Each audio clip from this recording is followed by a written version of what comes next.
streets herself.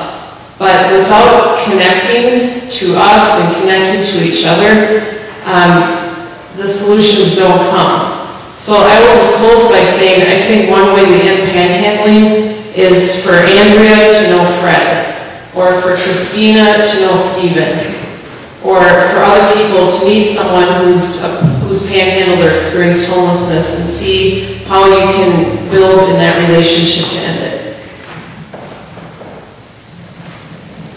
First off, not everybody that panhandles is trying to score drugs, or not everybody that panhandles is getting high. Not everybody that panhandles is throwing rocks at store windows and disrespecting the neighborhood, but that happens. And for them people, I apologize.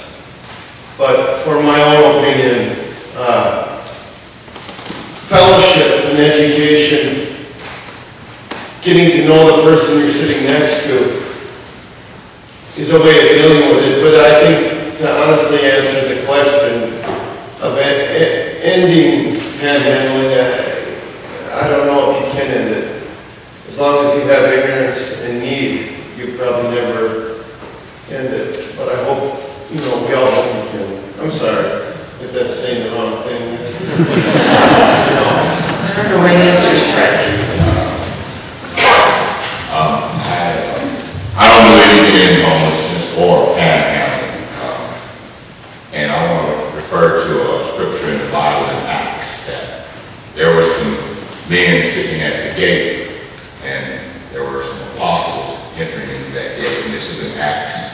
And it's talking about how they were asking if he had anything to give them. The apostles said that silver and gold I have none. That's what they said. They said, silver and gold I have none, but such as I have give I thee in the name of Jesus Christ of Nazareth. Rise up and walk. And in my experience, it's really weird because I know that Groveland back there behind that church, and right down the street on Groveland, under that bridge, right after you come out of the tunnel, I slept down there. And I know if you go down 394 and you can get off at Penn Avenue, and there's a park called Bremark Park where they play soccer on one side, and on the other side they have the city impound lot. Well, I put a tent up in the woods that St. Stephen's Outreach gave me because I didn't want to sleep in shelter, because I didn't want to be around that concentrated attitude of entitlement because I'm poor, that someone should give me their money when they work hard for it, because I don't believe that in my heart at all. I would much rather get my own money.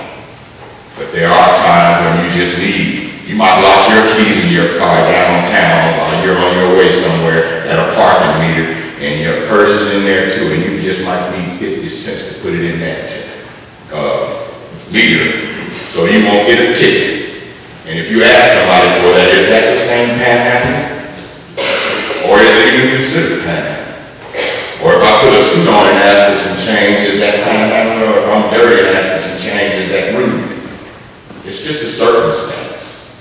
And for me, one day I got paid and I walked down the very street that I panhandled on and gave panhandlers money. And I felt good. I felt good in my heart because my heart's right with God and myself when I look in the mirror today, because I like myself and there were times when I didn't. So I don't believe it's going to ever go away, but I just go back to what I said in the beginning. It's the spirit that's in me that I'm responsible for in this world. I'm optimistic we can solve the homelessness and panhandling. It's education on the economic impact that costs us as taxpayers. And once taxpayers, if they can't find in their heart to have the compassion to do this, there's many who, once they understand the economic impact, that it's cheaper to help these people, to house these people, then they step up to the plate. And it can't be the revolving door of sending them to jail, and it has to be, those who want treatment get it, the mentally ill get their medication. And because I can tell you that if you're sitting at Zalo on the patio enjoying a beautiful day day and you're from Rogers and you're not used to an urban environment and you get 2 or 3 people who come up and ask you for money, that ruins your entire meal. And next time you think, I'm not going to go downtown. I don't need to go downtown. I don't want to pay for parking. I get confused down there. And I can tell you, hundreds of people, thousands of people do not come downtown because they've had that bad experience. And they don't bring their children downtown because of that experience. Well, you equate that into hotel stays lost, food revenue, shopping, and it's huge, and it's far more than if we solve this problem. But until we can convince and educate the taxpayers that it's a cheaper fix, it's not going to happen. But I'm convinced that we can educate people and solve the problem. So maybe I'm cup half full. I spent several years of my childhood living in a state that had quite low taxes, and my parents realized after we got to a certain age that, we've got to move to a state like Minnesota that actually does tax people, but that money goes towards funding programs and education and things like that so that we don't have people experiencing these pains. And so it's frustrating for me and others who, work really hard at their careers and, earn a salary and are wanting to grow in that. And I look at my paycheck and I know what I really earn, and then I look at what I bring home and I think, wow, okay, so a lot of my paycheck is going to help fund some of these things. Now, again, I have it in my heart to give more than that as well, so I choose. So it frustrates me a little bit when, again, walking across this median and I'm seeing cars handing money out the window, practically causing an accident behind them. That's frustrating for me. But so the first solution, I feel like we've got to remove the motivation, as someone else said on the panel here.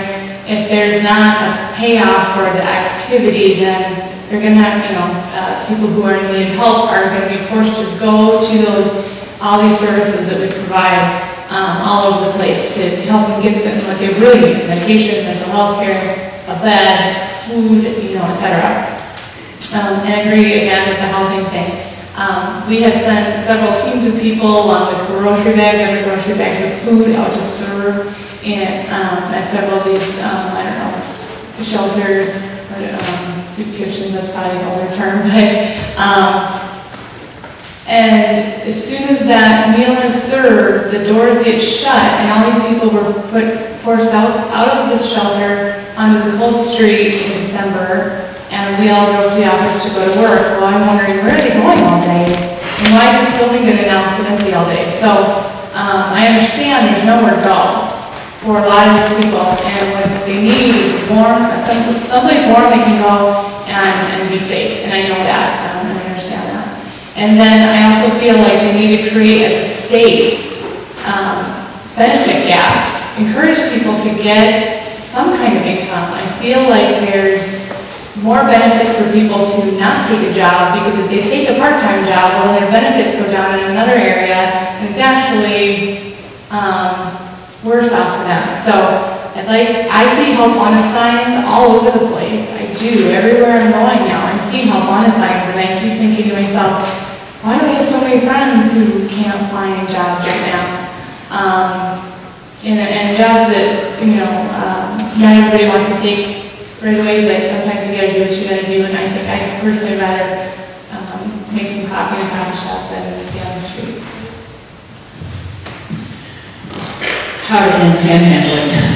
Powerful things that have already been said. I can say I had one real poignant experience that gave me, I have 3 thoughts, and the first one came from a young man I met who had a scholarship to go to college, and yet he found himself signing down at the corner of the Basilica and getting money and fueling his addiction. And I just watched him just kind of go down and down and down and lose his scholarship. And I said to him, why are you out there panhandling? Why are you doing that? And he looked at me with just the saddest eyes and he said, Janice, it works. And I still am so touched by that, because you know what? there's a lot we need to do. But the reality is, we who give money, and I don't just mean the we, whoever's here, but all of us in the community, as we give money, we're fueling it. I mean, it works. So I think we need to start with ourselves and the people we know and love and say, you know, I don't think we should give money. And I totally say that knowing that I come from a Christian tradition where, when did I see you hungry, Lord, is what haunts me. So it's not an easy thing, right? But I also know that giving the money is not the answer, so we have to stop giving money. Second thing then, we have to give the gift of recognition. As Monica said and others said, I need to reach out and say hello. I need to know who you are. We need to continue to build relationships. And while that feels like a drop in the bucket, indeed it's the only thing that will really strengthen our community. At least in this moment, you know, we have this time. When did I see you hungry? Okay, and I'm going to give the gift of recognition and see where that brings us. And the third thing I'd say is to get to know the programs that are working on ending homelessness, ending panhandling. St. Stephen's Street Outreach are an incredible resource. And to be able to call them, you know, we have Essie who comes to the Basilica and meets the people in Dunwoody. Get to know them, and before you leave tonight, you're going to get some resources where we can give money, where we can give time, where we know how to vote. Voting is huge. Getting to know your legislator. If they don't hear from us, I live west on 394. When they put that same lane in, they only had it where one way. I tell you, there were so many calls from out the western suburbs that they changed it. I know change can happen if it's the will of the people. So wouldn't it be neat if the will of the people would be about these issues around, you know, those, not just panhandling, which again, I think is just the facade. It's just the thing that gets our attention, but those deeper issues. Let's put a role there, and I think, you know, incredible changes can happen. Thank you all. These are very thoughtful responses, and for heaven's sake, we're on time in the middle of our evening. We're going to shift to a more conversational relationship to the questions that have come from you who are in attendance. And some of these questions will relate to some of you and not to others, so we're not going to go down the whole row. If you would like to respond to it, do, and we'll see if you won't respond, and we'll go on to another question. One question: if we choose to give to an agency rather than a panhandler, how can I know that the panhandler is benefiting from my donation?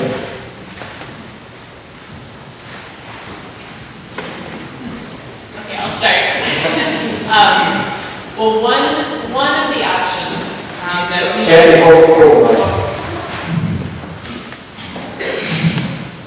One of the options for people, if you want to give money, you're walking on the street, you see someone in need, you want to give money, we have, in partnership with the Downtown Improvement